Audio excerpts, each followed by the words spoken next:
Ito na yata ang pinaka-nakakatakot na horror story sa Japan. Ang kwentong magpapaalala sa iyo na huwag mong basta sasagutin ang tatawag sa pangalan mo, lalo na kung hating gabi. Isang madaling araw sa Danoura Strait, Japan. Halos wala kang maririnig kundi ang malamig na hangin at ang mahinang pag-alon ng dagat. Bagamat tahimik at animoy mapayapa, ayon sa mga alamat, ang baybaying ito ay hanggang ngayon hindi pa rin tuluyang mapayapa.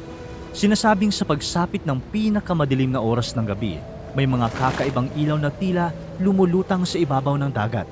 Mga misteryosong apoy na hindi lubos maunawaan kung saan nanggagaling. At kapag lumalakas ang hangin, parang may nagsisigawan. Hindi sigawan ng mga buhay, kundi sigawan ng mga patay. Mahigit 700 taon na ang nakalipas, sa karagatang ito naganap ang isa sa pinakamadudugo at pinakamahalagang labanan sa kasaysayan ng Japan, ang labanan sa Dan-no-ura. Libo-libong mandirigma ang nasawi at marami sa kanila ang nalunod sa dagat, kasama ang batang emperor na si Antoku at marami pang miyembro ng angkan ng Heike. Pero hindi roon nagtapos ang kanilang kwento dahil may mga naniniwalang hindi lahat sa kanila ay tuluyan ng nakatawid sa kabilang buhay. Hinala ng ilan, sila ang pinagmumula ng mga misteryosong apoy na lumulutang sa dagat. Sila rin ang pinagmumula ng mga sigawan na tila inaanod ng hangin.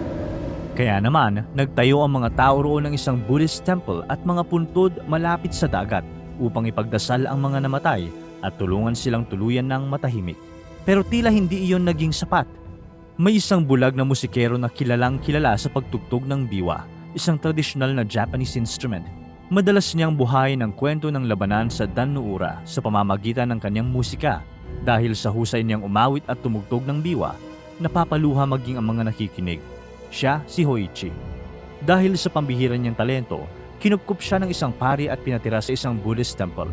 Pero hindi niya alam, doon magsisimula ang pinakamalaking bangungot ng kanyang buhay. Isang gabi, habang mag-isa siyang naiwan sa Buddhist temple at nagpapalipas ng oras sa pagtugtog, may narinig siyang mabibigat na yabag. May huminto sa harap niya. Isang mababang boses ang tumawag. Hoichi. Hindi niya ito nakikita.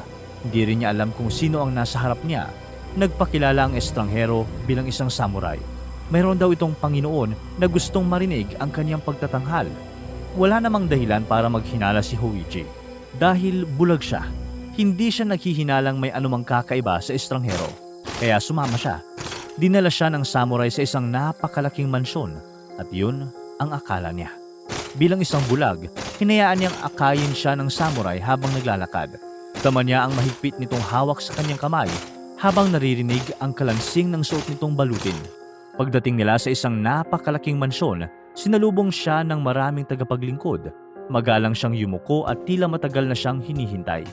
Maya-maya, inutusan siya ng isang mataas na pinuno na tugtugin ang kwento ng labanan sa Dan-no-ura.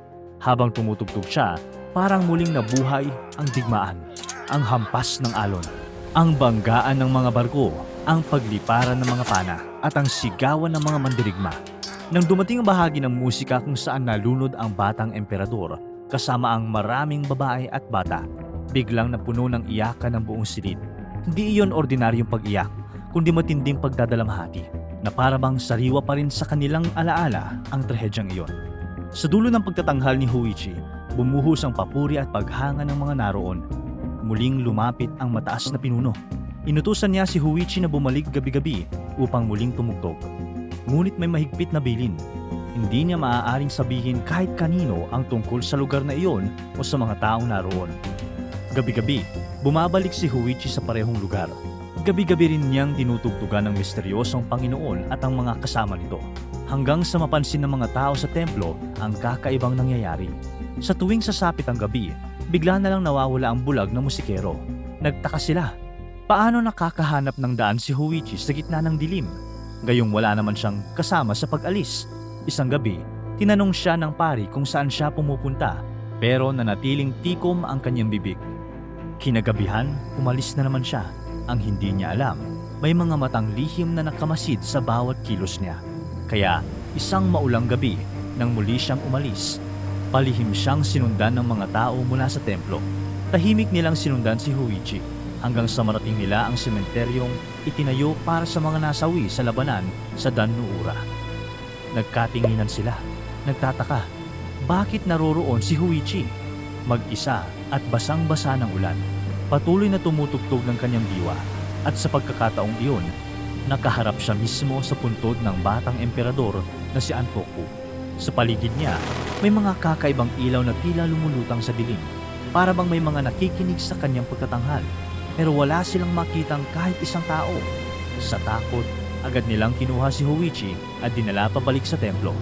Pagdating doon, sunod-sunod ang kanilang mga tanong. Sino ang pinagtatanghalan niya? Bakit sa sementeryo siya tumutugtog? Doon na niya ikinuwento ang lahat. At habang patuloy siya sa pagkwento, unti-unting namutla ang pari.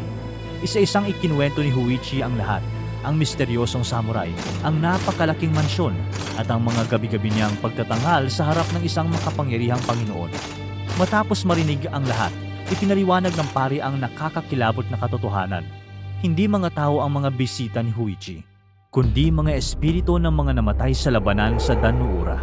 At ang makapangyarihang Panginoong pinagtatanghalan niya gabi-gabi ay ang espiritu mismo ng batang emperador na si Antoku.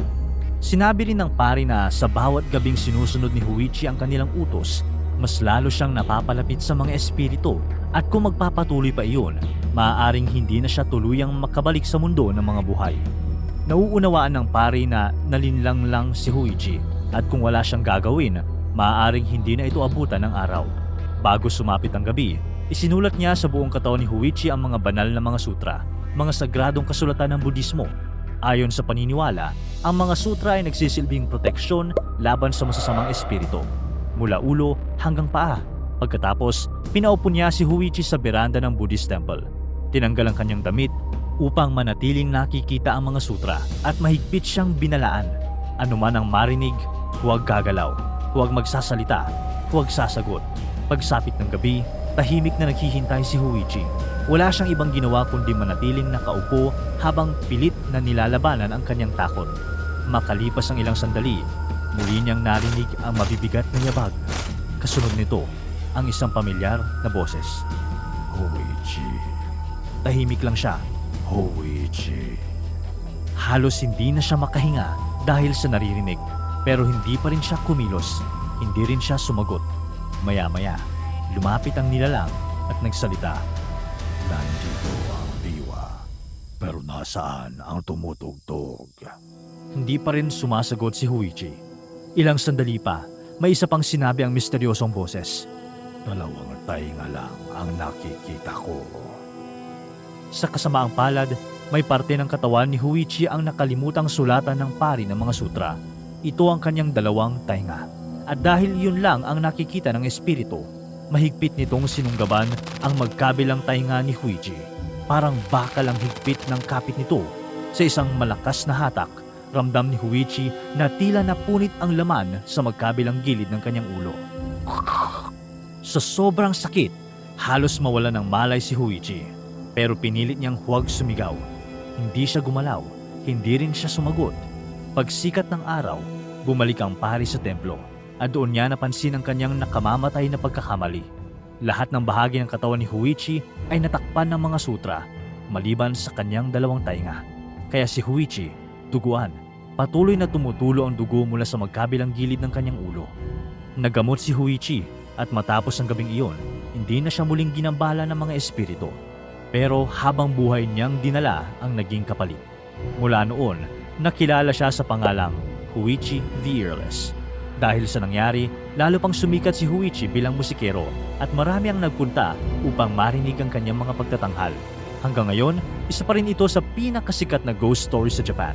Bagamat isa lamang itong alamat na naipasa sa maraming henerasyon, nananatili itong mahalagang bahagi ng Japanese culture. Isa itong kwentong nagpapakita kung paanong ang kasaysayan, paniniwala at alamat ay maaaring magsanib at mabuhay sa isip ng mga tao sa loob ng maraming siglo. Kaya kapag may narinig kang boses sa hating gabi at tinawag ang pangalan mo, mag-ingat ka, baka hindi ito tao. Para tuloy-tuloy ang saya at kwentuhan, huwag kalimutan mag-subscribe sa Bubbly YouTube channel at pindutin ang notification bell